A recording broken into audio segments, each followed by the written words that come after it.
Conexões já está de volta e hoje traz mais um debate ampliado. A temática dessa vez é a comunicação na atualidade. Estamos aqui com 3 convidados que estão debatendo esse tema. Maria José Braga, que é vice-presidente da Federação Nacional dos Jornalistas, também o radialista Emerson Kran e o professor da Faculdade de Informação e Comunicação Edson Spentoff. Bom, para a gente continuar um pouco a discussão do primeiro bloco, falando mais a respeito das novas tecnologias, das mídias, até pouco tempo a gente dizia sempre que a mídia agendava a sociedade, que era a partir da mídia que as pessoas debatiam seus temas cotidianos, e hoje, com as redes sociais, com a internet, esse modelo ainda é presente? A mídia ainda agenda a sociedade? Ou hoje já é possível dizer que as redes sociais têm agendado os debates, elas têm sido fontes dessas informações? E também, as mídias sociais, elas são mais termômetros ou elas podem ser consideradas hoje também veículos de comunicação? Pode começar, professor. Bem, olha só. O agendamento, ele continua sendo feito pela mídia tradicional. Você tem que entender que a mudança de plataforma e digamos assim, a concorrência, tanto do ponto de vista do negócio, quanto da informação meramente, que as novas tecnologias trouxeram, elas não tiraram ainda, pode ser que isso venha a ocorrer, o lugar chave que a mídia tradicional ocupa em termos de potencial de difusão de mensagens, de conteúdos, de informações. Então, o que a Rede Globo, o que a Rede TV, a Rede Bandeirantes, a TV Brasil, a TV UFG, o que elas irradiam de informação, de conteúdos diversos, ainda impacta na esfera pública, na opinião pública, né?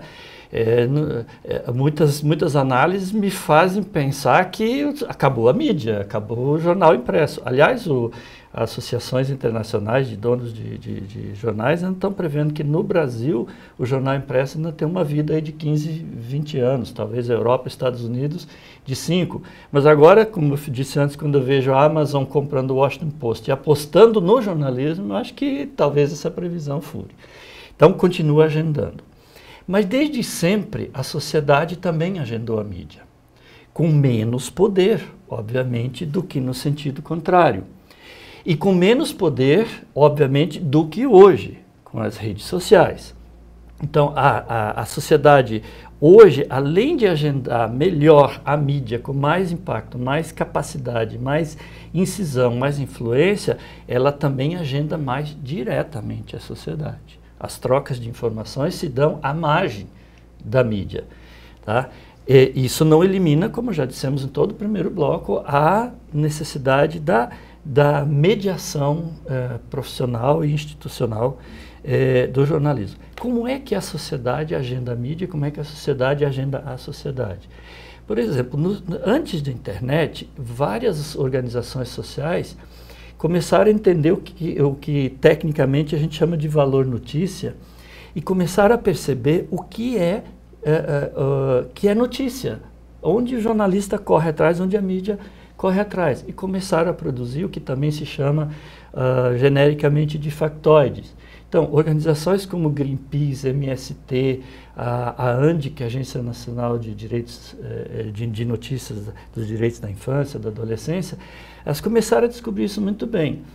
O Greenpeace, quando quer impedir que um navio transatlântico nuclear ou um submarino nuclear decole, põe um monte de gente pelada em roda do navio e pronto, a notícia está quase que imediata.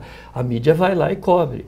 O MST hoje cria também, fato, sim. Uhum. Mas hoje a gente vê também, principalmente com as manifestações, com o surgimento de novas formas de comunicação, como, por exemplo, o fenômeno do mídia ninja, em que as pessoas, às vezes, sem qualquer tipo de informação, qualquer relação com o jornalismo, elas também estão produzindo, não só os factoides, mas elas estão divulgando informações, passando informações. Sim, esse é o outro lado que eu falei, que hoje, quer dizer, antes você teria que criar os factoides, porque você não tinha essa tecnologia toda na mão. Hoje você tem a tecnologia na mão, você faz isso diretamente, mais diretamente. Mas veja que muitos desses também o objetivo ainda é agendar a mídia.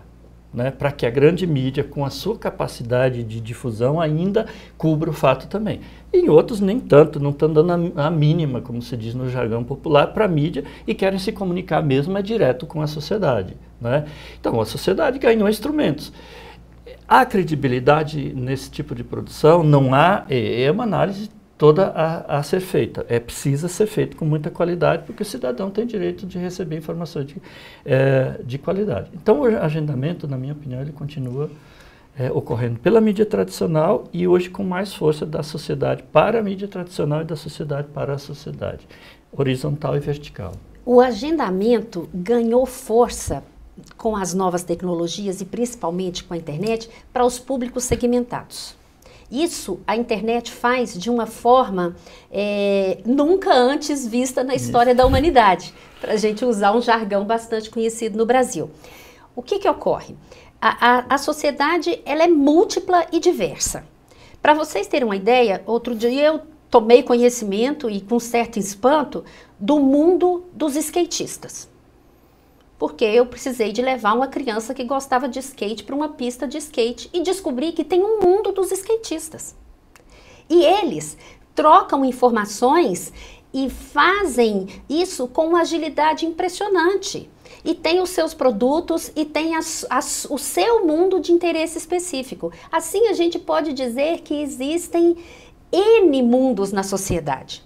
Agora, para o agendamento do que a gente chama que está dominando a opinião pública, e aí a opinião pública no conceito consagrado de opinião pública, que é o que está presente na discussão da sociedade organizada, na discussão dos poderes constituídos, na discussão ampla da sociedade, aí a mídia tradicional ainda desempenha um papel fundamental para esse agendamento do que está em debate para a opinião pública em geral. E por isso a luta pela democratização dessa mídia não pode parar. Exatamente. Por quê? Porque os setores da sociedade precisam ter acesso a esse agendamento que é geral para a opinião pública. Assim, vamos dar um exemplo muito recente. A gente teve no mês de junho diversas manifestações, algumas ocorreram no mês de julho, agora tivemos essa semana várias manifestações em capitais brasileiras. E o que está em debate? Está em debate uma insatisfação genérica da sociedade brasileira. Mas a mídia fez um agendamento de debate. Por trás desse debate da insatisfação genérica, lá em junho, a mídia colocou em debate a reforma política.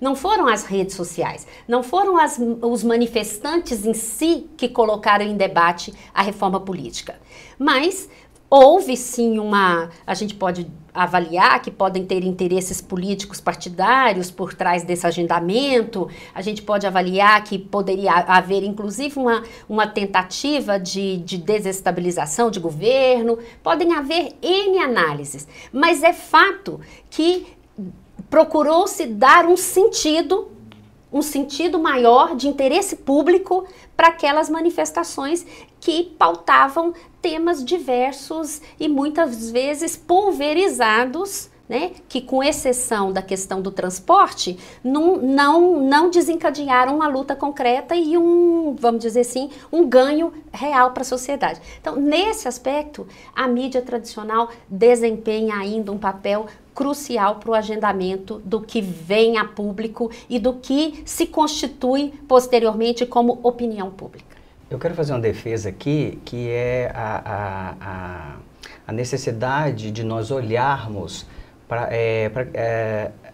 o surgimento de grupos e de movimentos que construíram ao longo do tempo o que eu falei no primeiro bloco, as mídias alternativas, que hoje são feitas por pessoas, pelo cidadão comum, entre aspas, né?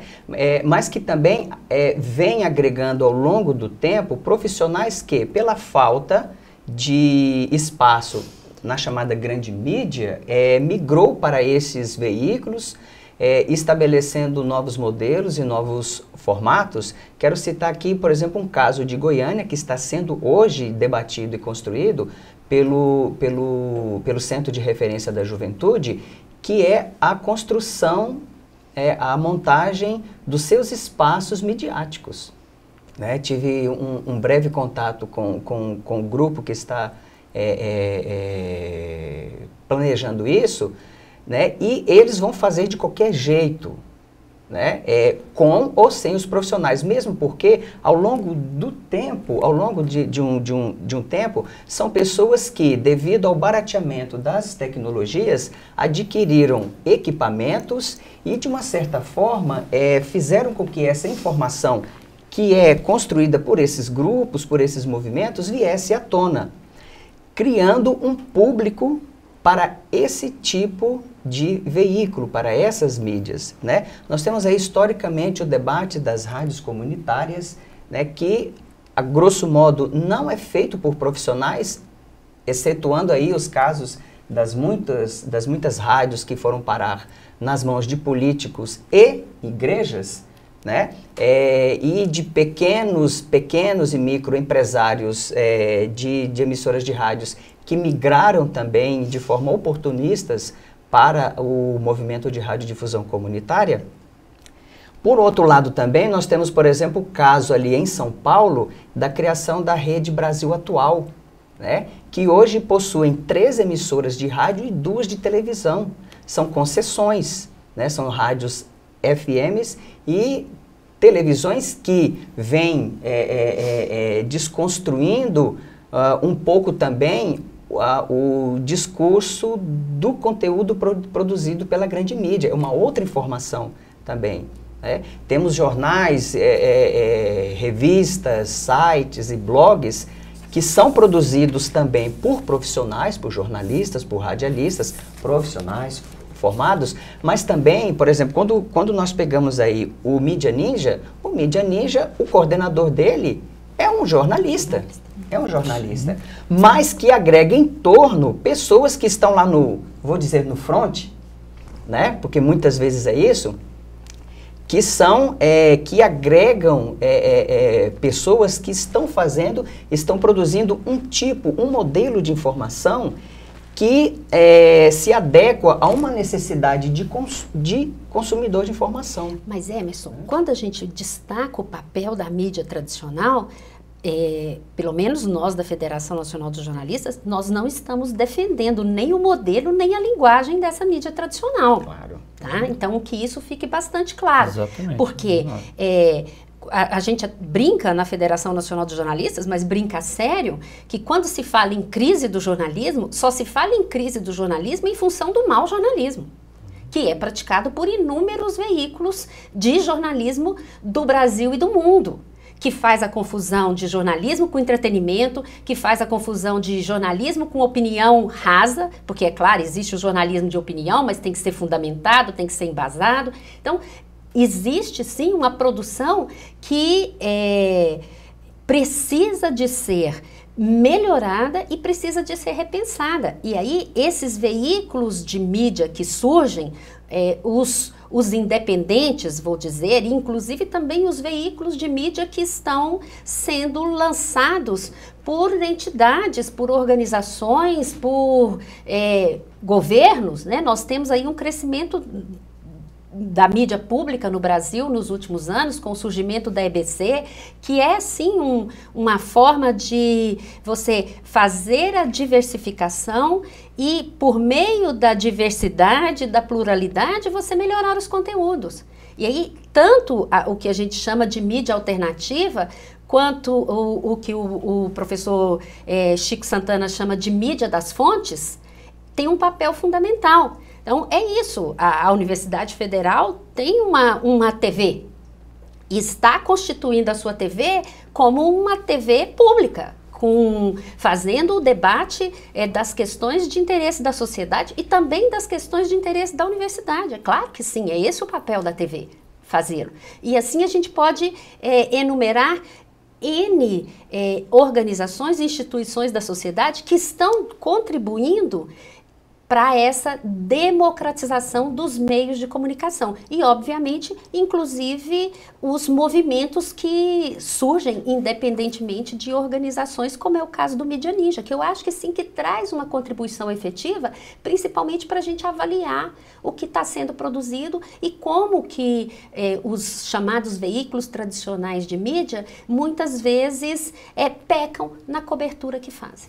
Vou ter que chamar mais um intervalo, mas a gente volta para o terceiro bloco, continuando aí a discussão a respeito da comunicação que é feita atualmente.